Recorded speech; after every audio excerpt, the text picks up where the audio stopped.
Dear students, आज हम first year का नेक्स्ट टॉपिक डिस्कस करते हैं after project planning and management.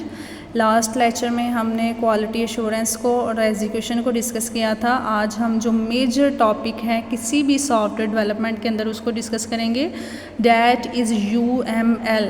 These are very important concepts in the world of computer system, in the world of software development। So हम start करते हैं कि UML diagram क्या होती हैं, किस पर्पज़ के लिए इस्तेमाल की जाती हैं। So let's start. UML का सबसे पहले स्टैंड फॉर आपने याद करना है यूनिफाइड मॉडलिंग लैंग्वेज। एक ऐसी ज़ुबान जो हमें कुछ तरीक़ेकार बताती है, डिज़ाइन बताती है डायाग्राम्स के ज़रिए, ताकि हमें पता चल जाए कि हम सॉफ्टवेयर को कैसे डेवलप कर रहे हैं। पीछे सारे कंसेप्ट हैं लाइक रिक्वायरमेंट गैदरिंग करना, उसके बाद डिज़ाइनिंग करना, देन जो है वो आप डेवलपमेंट स्टार्ट करते हैं, फिर उसके बाद कोडिंग करते हैं, फिर डिप्लॉयमेंट, टेस्टिंग और देन मेंटेनेंस। ये सारे स्टेप्स आप लोग करते हैं। तो UML डायग्राम में हम उन सारे स्टेप्स को जो हम अपने सॉफ्टवेयर डेवलपमेंट में परफॉर्म करते हैं, उन सारे स्टेप्स को हम डिस्कस करेंगे with the help of diagram. जिस तरह लाइक अगर हम घर बनाना शुरू करते हैं तो घर बनाने से पहले हम क्या करते हैं कि हम सारी चीज़ें इकट्ठी कर लेते हैं। लाइक घर बनाने के लिए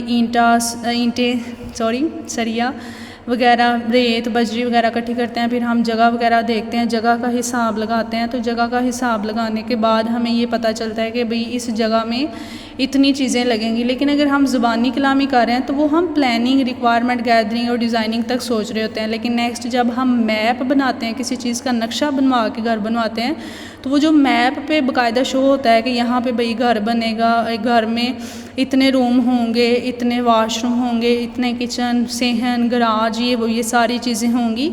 तो जब वो डायग्रामेटिकली हमें बाकायदा शो होता है तो उसको हम कंसीडर करते हैं UML।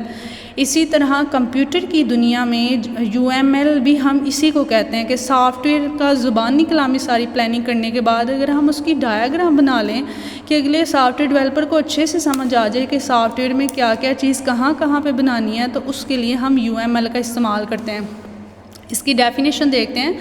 It is a standard way to visualize the design of software system. किसी भी सॉफ्टवेयर सिस्टम का डिज़ाइन देखना, विजुलाइजेशन वर्ड जहाँ पे भी आता है वहाँ पे मतलब होता है कि सामने जो चीज़ है ना वो नज़र आ रही है, उसको हम समझ सकते हैं डायग्राम के तौर पे, आइकन्स के तौर पे, तो उसको हम विजुलाइज कंसीडर करते हैं। UML डेवलपर की हेल्प करती है कि कैसे सिस्टम काम करेगा या काम करता है और कैसे उसका एक कंपोनेंट दूसरे कंपोनेंट के साथ कम्युनिकेट करता है। लाइक जिस तरह हम घर का मैप बनाते हैं तो यहाँ पे अगर रूम बना हुआ है तो साथ ऐसे जो है वो शो किया जाता है, यहाँ पे वॉशरूम होगा, किचन होगा। तो किस तरह घर का एक कंपोनेंट दूसरे कंपोनेंट के साथ कनेक्ट है, कम्युनिकेट करेगा, जुड़ा हुआ होगा, तो वो ही हम UML डायग्राम में देखेंगे। UML डायग्राम आप ये IT सीरीज़ की बुक है, तमाम स्टूडेंट्स जो हैं वो IT सीरीज़ की बुक परचेज़ करें, ये ज़रूरी है क्योंकि IT सीरीज़ वालों की बुक से जो है वो मोस्टली आपका पेपर आता है। आप टेक्स्ट बुक से भी रेडी कर सकते हैं। IT सीरीज़ की बुक मैं आपको रेकमेंड करूँगी इसके लिए। UML मुख्तलिफ सॉफ्टवेयर डेवलपमेंट की स्टेजेस में इस्तेमाल होता है, वही कम्युनिकेशन और अंडरस्टैंडिंग को इम्प्रूव करने के लिए। इसकी कुछ एप्लीकेशंस हैं जो आपकी टेक्स्ट बुक पे मेंशन नहीं है, आप वो यहाँ से कर सकते हैं। ये प्लानिंग में इस्तेमाल होता है, ये डेवलपमेंट में इस्तेमाल होता है, ये कम्युनिकेशन में इस्तेमाल होता है। प्लानिंग में हम जो है इसका इस्तेमाल करते हैं कि हमें पहले से ही मिसअंडरस्टैंडिंग ख़त्म हो जाती है कि भाई ये डायग्राम बनी हुई है, इसी के मुताबिक ये चीज़ बनेगी, इससे हट के नहीं बनेगी। तो उससे हमारी प्लानिंग अच्छे से हो जाती है और मिसअंडरस्टैंडिंग्स पहले से ही तकरीबन ख़त्म हो जाती है और हमारा प्लान हमें वाज़े हो जाता है। डेवलपमेंट में हम ये ड्यूरिंग द डेवलपमेंट फेज़ इस्तेमाल करते हैं ताकि हम बता सकें कि कंप्यूटर और इसके कंपोनेंट्स आपस में इनका रिलेशनशिप क्या है, कैसे ये एक दूसरे से कनेक्ट होंगे। कम्युनिकेशन आपको पता है राबते को हम कहते हैं, तो कैसे एक कंपोनेंट दूसरे कंपोनेंट के साथ कनेक्ट है, कैसे हमारी डेवलपमेंट टीम जो है वो स्टेक होल्डर्स के साथ कनेक्ट है। स्टेक होल्डर मैंने अपनी लास्ट वीडियोज़ में भी बताया था, वो लोग जो सॉफ्टवेयर बनवा रहे होते हैं और पैसा इन्वेस्ट करते हैं सॉफ्टवेयर बनवाने में, वो स्टेक होल्डर्स होते हैं। तो कैसे हमारे सॉफ्टवेयर डेवलपर्स और स्टेक होल्डर आपस में कम्युनिकेट करते हैं, ये भी हम UML डायग्राम बना के देखते हैं, उसमें एक्सप्लेनेशन सारी होती है।